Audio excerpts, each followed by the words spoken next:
যদি কোনো মোমেন সরকার হয়, যদি কোনো মোমেন সরকার হয়, তার এক নম্বর দায়িত্ব হলো সর্বপ্রথম নামাজ কায়েম করা। কি করা? নামাজ কায়েম করা। আজকে মনে করেন পার্লামেন্ট থেকে সংসদ ভবন থেকে যদি আইন পাস করা হয়, বাধ্যতামূলক 5 ওয়াক্ত নামাজ পড়তে হবে। বাধ্যতামূলক 5 ওয়াক্ত নামাজ পড়তে হবে। ওয়াজ করে নসিহত করে কয়েকজন নামাজ পড়বে? ওয়াজ করে নসিহত করে কয়েকজন নামাজ পড়বে? অথবা 2 জন 3 জন আবার 4 দিন পড়া আবার বন্ধ। এরকম হয় কিনা? আমরাও এরকম করি।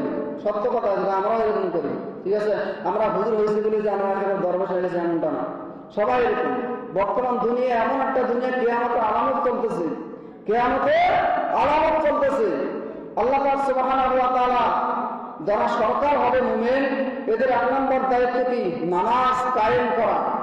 সংসদ থেকে আইন পাস করবে, যে যেখানে থাকবে, যখন নামাজের সময় হবে তৎক্ষণাৎ নামাজের জন্য মসজিদে যাইতে হবে। তৎক্ষণাৎ কি করতে হবে? নামাজের জন্য মসজিদে যাইতে হবে।